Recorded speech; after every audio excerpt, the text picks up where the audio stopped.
Commander Zethval had lived for 3,000 years, and in all that time he had never once felt afraid of anything at all. He stood on the bridge of his warship and watched the stars spin slowly past the viewing window, while his crew worked silently at their stations behind him. The Valorians were an ancient race, and they had removed fear from their minds a very long time ago, because fear made soldiers weak, and fear made commanders hesitate, and fear was simply not useful for a species that wanted to rule the galaxy. Zethval remembered the day the Council had called him to their great chamber on Nexus Prime, where representatives from 17 different species had gathered to discuss a threat that none of them had ever faced before. The Morcon swarm had emerged from the center of the galaxy 6 months ago, and they had already destroyed 17 worlds and killed billions of innocent beings without any mercy at all. We have lost 4 major battles against them, High Arbiter Thessia announced to the assembled commanders, and her crystalline body pulsed with worried light as she spoke. Our combined fleets outnumbered them 3-1, and we still lost every single engagement. Zethval studied the tactical displays that floated in the air before him, and he saw the recordings of those terrible battles, where the Morcon had torn through the most advanced warships in the galaxy like they were made of paper.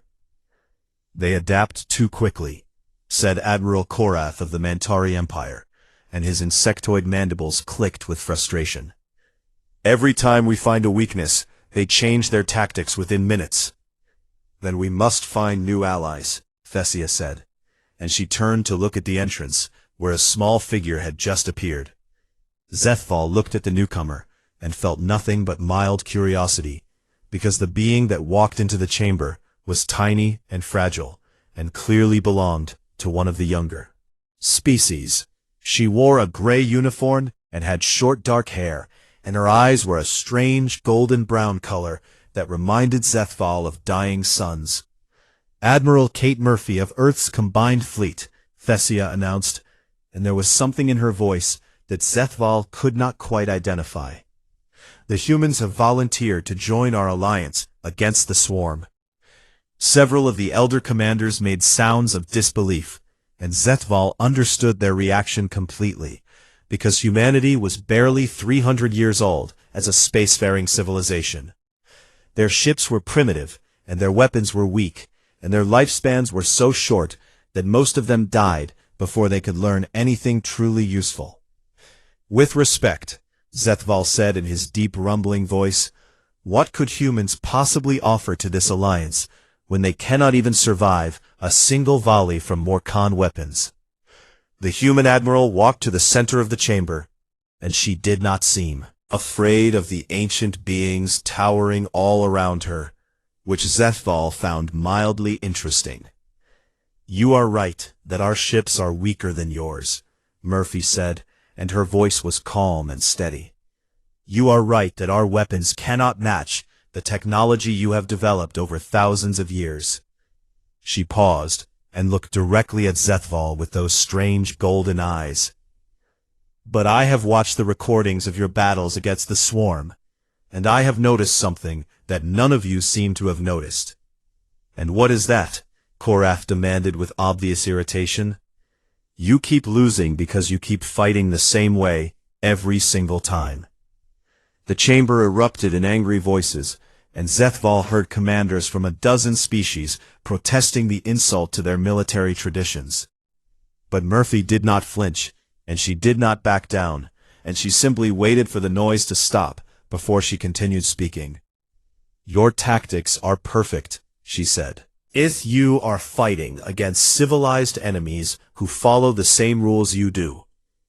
But the Morcon are not civilized, and they do not follow any rules at all. They are animals driven by hunger, and you cannot defeat hungry animals by being polite and orderly." Zethval found himself leaning forward slightly, because there was something in the human's words that caught his attention. "How would humans fight them?" he asked. Murphy smiled, and there was something in that expression that Zethval had never seen before on any face of any species. We would fight them the way our ancestors fought predators on our homeworld thousands of years ago. We would be unpredictable, and we would be vicious, and we would be willing to do things that civilized species would never consider. We would fight dirty. The council debated for many hours after that, and Zethval listened as the elder races argued about whether humanity should be allowed to join the All Alliance.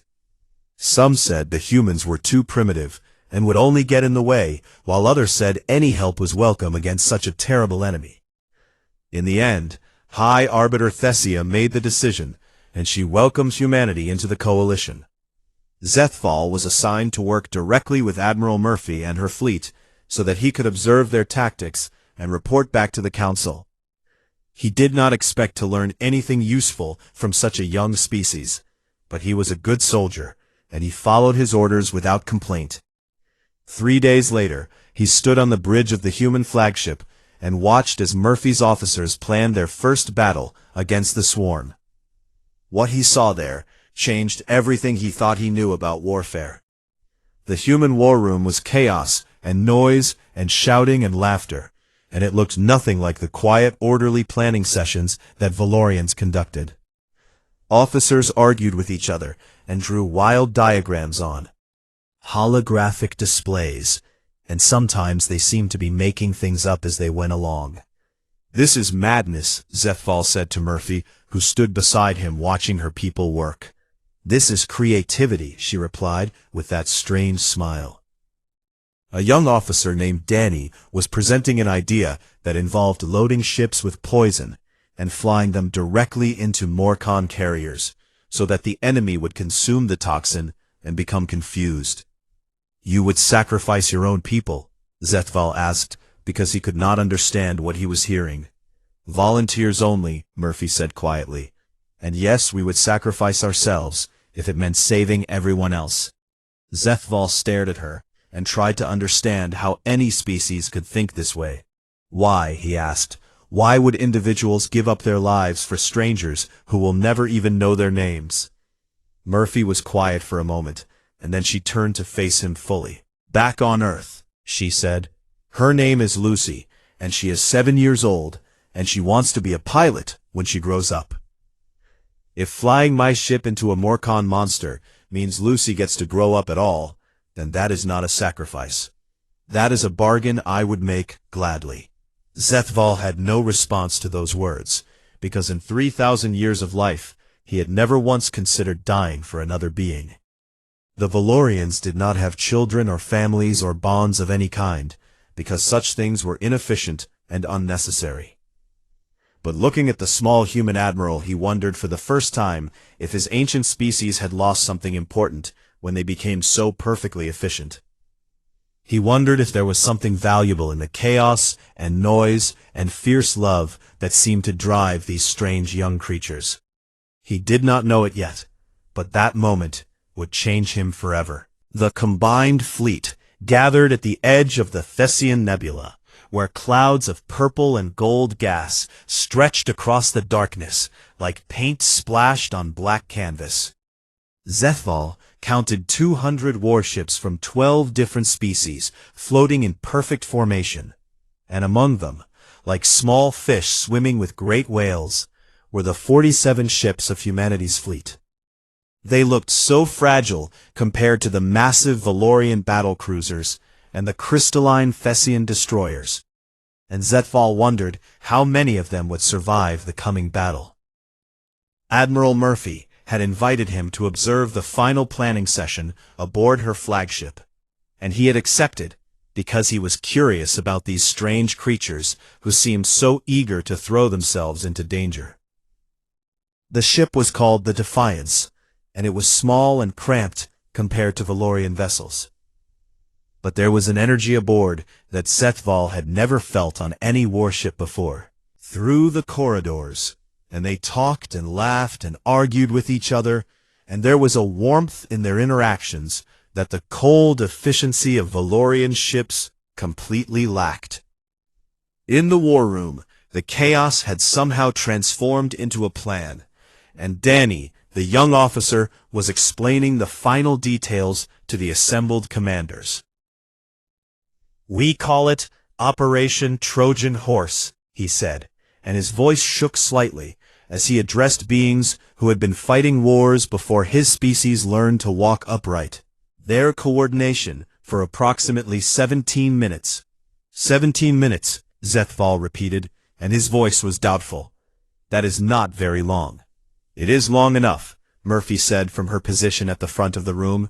17 minutes of confusion is all we need to get our heavy hitters into position and destroy the carriers before they can adapt. A Thessian admiral raised a concern that Zethval had been thinking about himself. "These ships will be consumed by the enemy," she said. "Does that not mean the crews will be consumed as well?" The room went very quiet, and Zethval watched the human faces around him carefully. He expected to see fear or reluctance, or perhaps the empty expressions of soldiers who had been ordered to die against their will. Instead, he saw determination and grief, and a strange kind of peace that he did not understand at all. "The crews are all volunteers," Murphy said quietly, "what they are signing up for, and they have chosen to do it anyway." "But why?" the Thessian asked. "Why would anyone choose such a death?" A woman near the back of the room stepped forward, and she was wearing the insignia of a ship captain on her collar. "My name is Commander Lisa Grant," she said, "and I will be commanding one of the Trojan ships." She was young by human standards, with red hair and pale skin, and eyes that looked like they had seen too much sadness. "I have a brother on New Haven Colony," she continued, "and he has 3 children who call me Auntie Lisa, and who send me drawings of spaceships every week. If the swarm reaches New Haven, those children will die screaming in the dark, and I cannot let that happen. So yes, I am going to fly my ship into a monster's mouth, and I am going to poison it from the inside. And when I die, I will die knowing that my brother's children might get to grow up because of what I did." Sat back down, and the room was completely silent, and Zethval felt something strange happening inside his chest. He had lived for 3,000 years, and commanded fleets that numbered in the thousands, and he had sent countless soldiers to their deaths in battles across the galaxy. But he had never once met anyone who spoke about dying the way Lisa Grant just did. The Valorians did not fear death because they did not truly die in the way other species did. Their memories were uploaded to the collective archive, and their genetic material was preserved for future generations. Death was simply a transition from one state to another, and there was nothing to fear about it. But humans had no such comfort. When they died, they were simply gone forever, and everyone who loved them had to live with that absence for the rest of their lives. And yet here was Lisa Grant, calmly explaining why she was going to sacrifice herself for children she might never see. "Again, I do not understand you," Zethval said, and he was surprised to hear the words come out of his mouth. Murphy turned to look at him with those golden eyes. "What do you not understand, Commander? How can you be so calm about dying?" he asked. "How can you speak about your own death as if it is nothing?" Lisa Grant laughed softly, and it was not a bitter sound, but something warm and gentle. "I am terrified," she said. "I am more afraid than I have ever been in my entire life. Every time I think about what is going to happen to me, I want to run away and hide somewhere safe. But I am not going to do that, because my fear does not matter more than my love. I love my brother, and I love his children, and I love the idea that they might have a future. And that love is stronger than my fear." Zethval stood very still as her words echoed through his ancient mind. Fear and love and sacrifice, and all of these concepts that the Valorians had long ago decided were weaknesses to be eliminated. But watching these small, fragile humans prepare to die for each other, he began to wonder if the weakness was not in feeling these things, but in refusing to feel them. The planning session continued, and more details were discussed, and assignments were given out. Zethval listened and learned, and tried to understand the strange creatures who had somehow become his allies. When the session ended, Murphy walked with him back toward the shuttle bay, where his transport waited to return him to the Eternal Vigilance. "You look troubled, Commander," she said. "I am trying to understand something," he replied, "and I am not sure I am capable of understanding it." Murphy nodded, as if she knew exactly what he was talking about. "Fear is complicated," she said. "For humans it is both our greatest weakness and our greatest strength. We are afraid of losing the people we love, and that fear drives us to do impossible things to protect them. Your species removed fear from your minds because you thought it was holding you back. But maybe fear was never the problem. Maybe fear was always the answer." She left him at the shuttle bay door, and Zethval flew back to his ship, with her words spinning through his mind like stars caught in a gravity well. The battle would begin tomorrow, and hundreds of beings would die, fighting the Morcon swarm. But for the first time in 3,000 years, Zethval found himself thinking not about tactics and victory, but about love and loss, and the terrible, beautiful courage of creatures who fought despite their fear. He did not sleep that night. Instead, he stood at his viewing window and watched the human ships floating in the darkness, and wondered what it would feel like to care about something enough to die for it. The Morcon arrived with the dawn of a new cycle, and Zethval watched from the bridge of the Eternal Vigilance as the enemy fleet tore through the fabric of space itself. 800 bioships emerged from fold space, and they were horrible and beautiful at the same time, with their organic hulls pulsing with alien life, and their weapons ports glowing with hungry light. The tactical display painted them in harsh red, and Zethval counted 8 massive hive carriers, surrounded by swarms of smaller hunter ships that moved like insects around a nest. "All vessels, this is Admiral Murphy," the human's voice crackled through the communication system. "Execute Phase 1 on my mark." The first part of the plan went exactly as intended, and the decoy freighters broke formation and drove toward the enemy fleet with their engines burning bright. The Morcon hunters immediately changed course to pursue them, because the swarm could not resist easy prey, overrode everything else. "Phase 2, Murphy commanded. Collapse the nebula." Gravitational charges hidden throughout the Thessian nebula detonated in a carefully planned sequence, and sections of the gas cloud folded in on themselves, creating sudden crushing gravity wells. Dozens of Morcon hunters were destroyed instantly as they were pulled into the collapsing regions, and more were damaged as they scrambled to escape. "All ships engage," Murphy ordered. The combined fleet surged forward, and for a few glorious minutes, everything worked perfectly. Valorian beam weapons carved through bioship hulls, and Thessian crystal torpedoes shattered hunters like glass, and the Morcon seemed confused and disorganized. Zethval allowed himself to feel a cold satisfaction as his weapons officers reported kill after kill, and the enemy numbers dropped steadily. But then something changed. The hive carriers began emitting a strange frequency, disrupted the gravitational charges, and made them useless. The hunters stopped pursuing the decoy ships and formed new patterns that seemed designed specifically to counter the tactics the Allied fleet was using. "They are adapting faster than we predicted," Zethval's tactical officer reported with obvious concern. "Our attack formations are losing effectiveness." Zethval opened a channel to Murphy.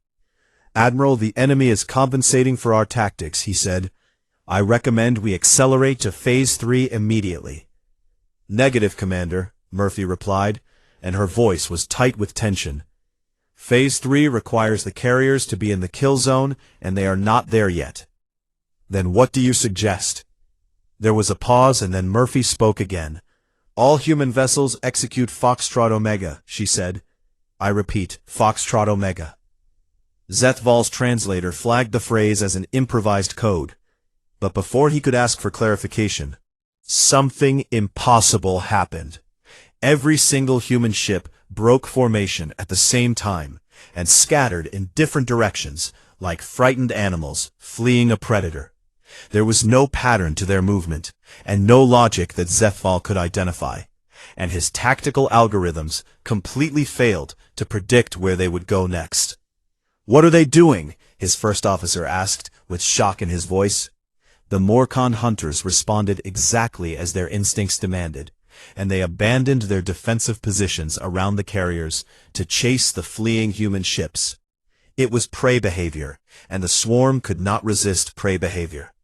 Zethval watched the tactical display, as human ships led their pursuers on wild chases through asteroid fields and debris clouds, and sometimes simply stopped dead to let the hunters overshoot them. It was chaos and madness, and it looked nothing like any military tactic he had ever seen. And then he understood what was happening. "They are not fleeing," he said slowly, as realization dawned. "They are hunting." The human ships were using themselves as bait to draw the hunters away from the carriers, and it was working. The massive hive ships were now exposed and vulnerable, and they were retreating toward the nebula's edge, exactly where the Allied fleet needed them to be. "Phase 3 is viable," Murphy announced. "All Trojan vessels, you are cleared for final approach." 6 human ships broke away from the chaos and drove straight toward the carrier formation. Zethval recognized the defiant among them, and he knew that Lisa Grant was aboard that ship, flying toward her death with her eyes wide open. The carriers opened their processing maws to consume the approaching vessels, because that was what they did to everything organic that came within reach. One by one, the Trojan ships flew into those massive organic mouths and disappeared into alien flesh. Lisa Grant's ship was the 4th to enter, and Zethval wondered if she was thinking about her brother's children in those final moments. For 17 minutes, nothing happened, and the battle continued to rage around the carriers as the Allied fleet pressed its attack. Then the carriers began to shake and convulse like dying animals. The neurotoxin was spreading through the Morcon neural network and disrupting the hive mind that coordinated the entire swarm. Hunters crashed into each other as their coordination collapsed, and some carriers accidentally fired on their own escort ships. The entire enemy fleet dissolved into chaos and confusion. "All ships weapons free," Murphy commanded. "End them now." What followed was not really a battle anymore, but something closer to an execution. The combined fleet tore through the disoriented Morcon with terrible efficiency, and within an hour, 800 enemy ships had been reduced to drifting wreckage. Zethval stood on his bridge and watched the destruction, and he knew he should feel satisfaction or pride, or the cold pleasure of victory that had sustained him through 100 campaigns. But instead he felt something else entirely. He kept thinking about the 6 ships that had flown into the carriers. 37 crew members, including Lisa Grant, had known exactly what awaited them inside those organic maws, and they had gone anyway. They had been afraid, and they had gone anyway. They had loved people they would never see again, and they had gone anyway. They had chosen to die so that others might live, and Zethval could not stop thinking about what that kind of choice required. For the first time in 3,000 years, Commander Zethval of the Valorian Collective felt something stir in his ancient chest. It was unfamiliar and uncomfortable, and it made his hearts beat faster than they should. He realized with sudden shock that he was experiencing fear. Not fear for himself, because Valorians did not fear death the way other species did. This was something different, and something worse. He was afraid of what humanity might become if the galaxy pushed them too hard. He was afraid of what these small, fragile creatures might do if their loved ones were truly threatened. He was afraid because he had finally understood that beings who fight despite their fear are far more dangerous than beings who feel no fear at all. The battle was won, and the swarm had been dealt a devastating blow. But Zethval knew this was only the beginning. There would be more battles, and more sacrifices, and more humans flying into the mouths of monsters because they loved someone enough to die for them. And standing on his bridge, surrounded by the wreckage of 800 enemy ships, Zethval felt fear for the first time in his very long life. It was terrible and wonderful. If this was what it felt like to finally be alive. The victory celebration aboard Nexus Station was quiet and subdued, despite the magnitude of what the Allied fleet had accomplished. 17 species had come together to win the first major battle against the Morcon swarm, and by every measure of military success, the operation had been an overwhelming triumph. But the humans were not celebrating at all. Zethval found Admiral Murphy alone on an observation deck, staring out at the nebula where her people had died. She held a glass of amber liquid in her hand, but she had not taken a single drink from it. The stars reflected in her golden eyes, and she looked older than she had just days before, as if the weight of command had aged her beyond her years. "You should be with your crew," Zethval said as he approached. "They need their admiral now, more than ever." "My crew is busy counting our dead," Murphy replied, and her voice was flat and empty, like all the warmth had been drained from it. 43 ships went into that battle, and only 31 came back out. 612 of my people are never coming home. Zethval stood beside her and looked out at the same stars she was watching. He did not know what to say, because in Valorian culture the dead were simply recycled, and their memories were preserved in the collective archive. Death was not a loss, but a transition, and there was no grief involved in the process at all. But humans had no such comfort, and their dead were simply gone forever. "Your losses were within acceptable parameters for an engagement of this scale," he offered, because it was the only thing he could think to say. Murphy laughed, but there was no humor in the sound. "Acceptable parameters," she repeated. "Do you know what Corporal Sam Webb said right before his ship entered the carrier?" Sam Webb had been the captain of the 4th Trojan vessel, and Zethval remembered his name from the mission briefing. "He was 22 years old," Murphy continued, "and his last words were, 'Tell my mom I love her.' He was about to be digested by an alien monster, and his final thought was about his mother." Zethval tried to process this information, but he could not make sense of it. "I do not understand," he admitted. "No, you do not," Murphy said, and she finally turned to look at him directly.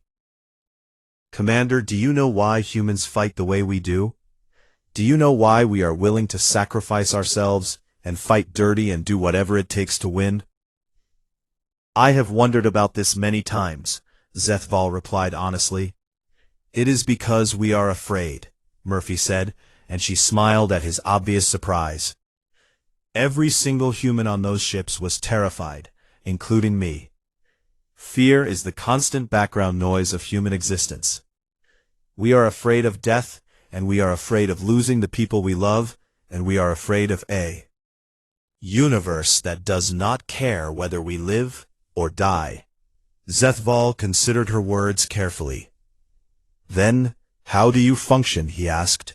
"How do you fight at all if you are always afraid?"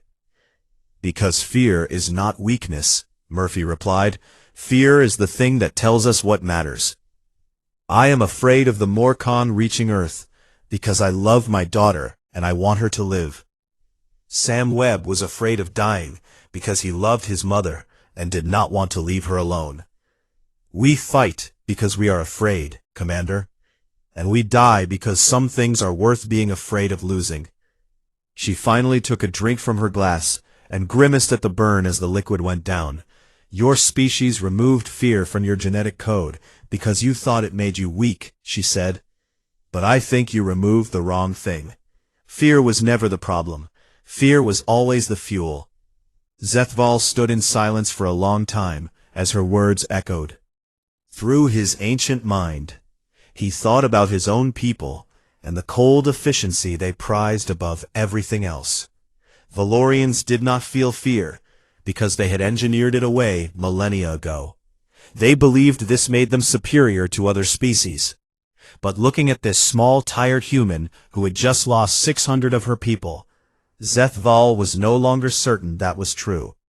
"The Council will want to study your tactics," he said finally.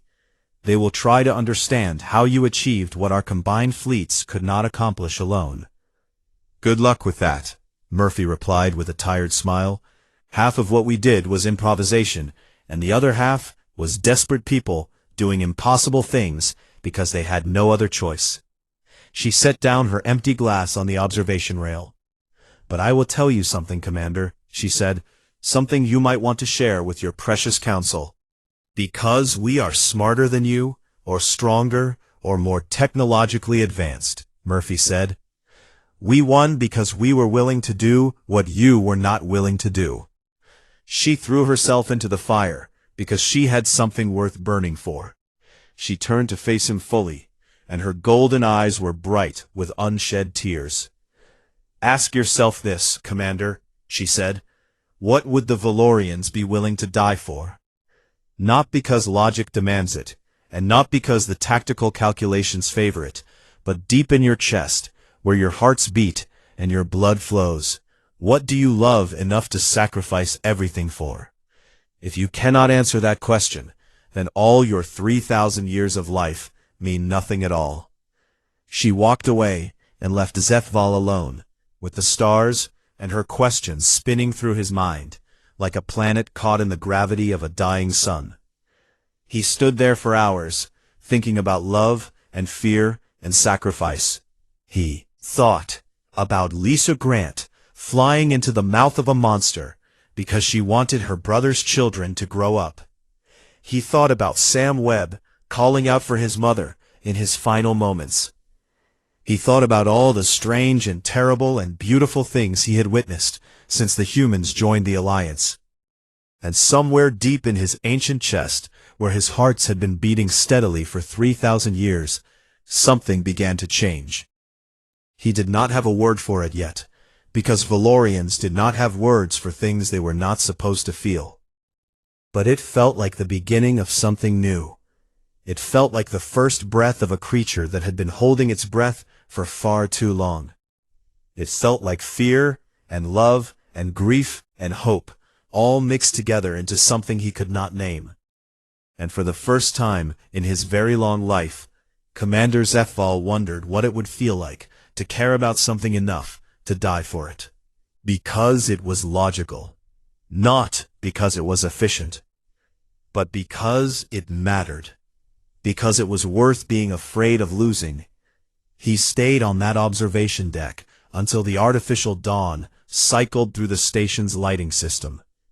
And when he finally left, he knew that he would never see the galaxy the same way again.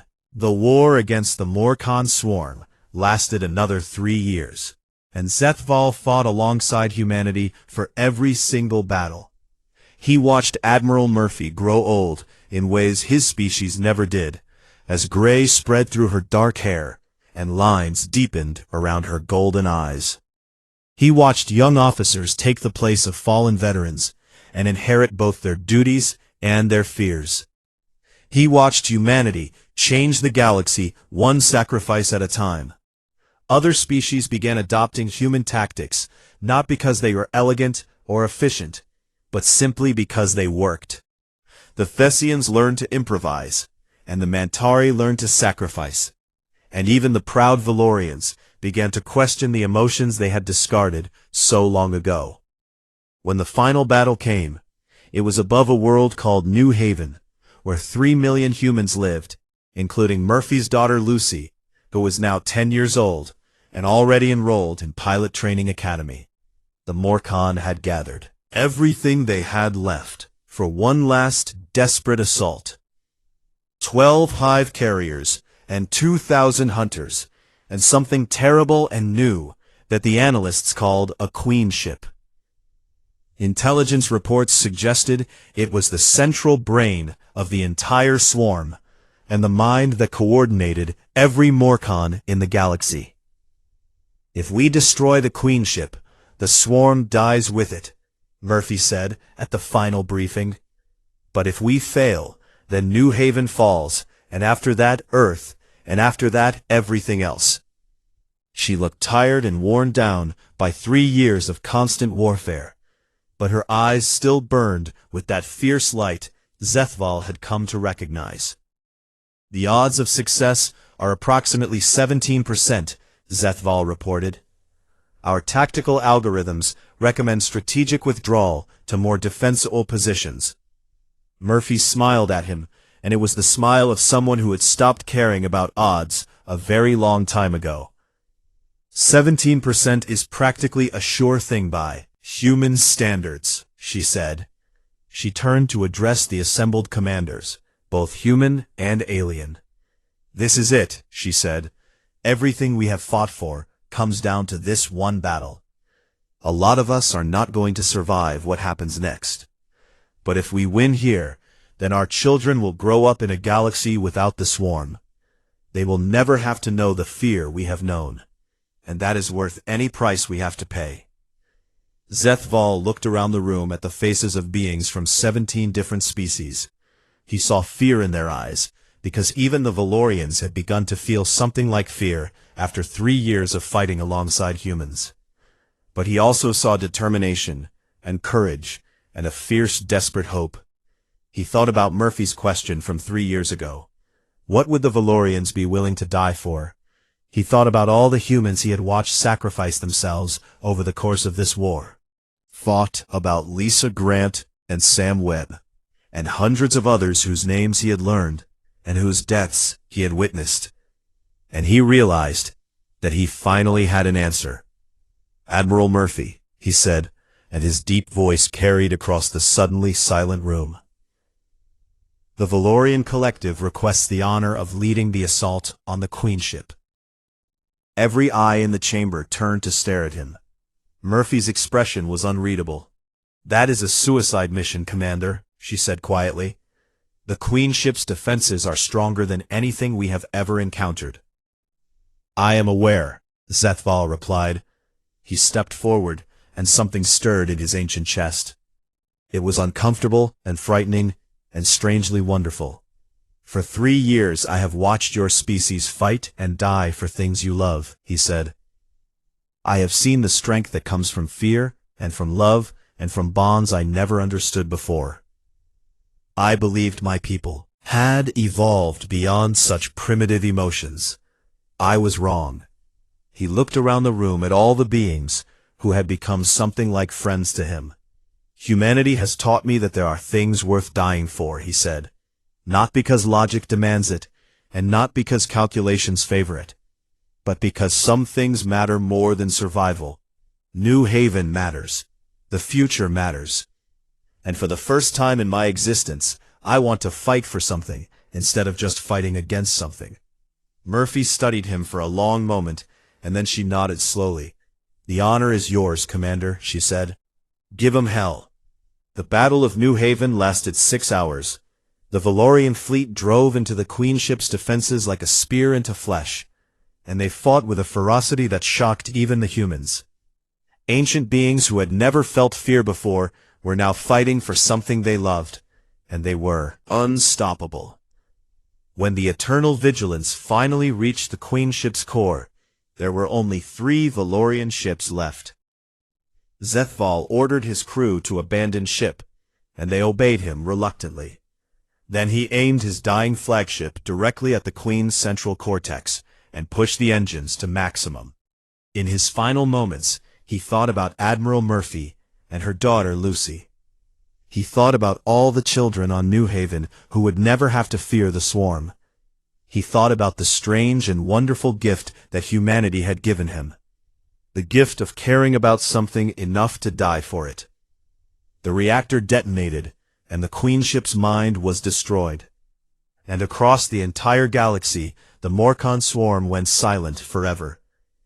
The memorial service was held on New Haven under a sky that would never again darken with enemy bioships. Admiral Kate Murphy stood before a crowd of thousands with her daughter Lucy at her side. Was 12 now, and wearing a cadet's uniform and dreaming of the stars her mother had helped save. Behind them stood a monument carved from white stone, showing two figures standing side by side. One was human, and one was Valorian, and they faced the future together. Commander Zethval once asked me what made humans fight the way we do, Murphy said.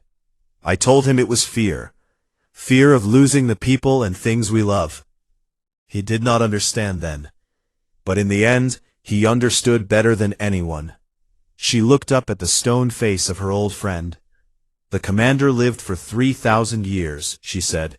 In all that time, he never felt fear or love, or the terrible, beautiful weight of caring about something more than himself. Then he met humanity. And in the last 3 years of his life, he learned what it meant to truly be alive. Lucy squeezed her mother's hand, and Murphy squeezed back. Today we honor everyone who gave their lives in this war, she said. Human and Valorian and Thessian and a dozen other species. They came from different worlds and different cultures and different ways of thinking. But in the end, they all discovered the same truth. The things that make us afraid are the same things that make us strong. Our love and our connections and our desperate hope for a better tomorrow. She raised her hand in salute. To Commander Zethval and to all the fallen, she said, you taught us that courage is not the absence of fear. It is the choice to act despite fear. May we always remember that lesson. May we always be worthy of your sacrifice. The assembled beings from 17 species answered with their own salutes and their own tears. The war was over, but the lesson that humanity had taught the galaxy would endure forever. And somewhere among the stars, the spirit of an ancient lived on. Valorian, who had learned to feel fear, smiled at last, because he had finally found something worth dying for. And that had made all the difference.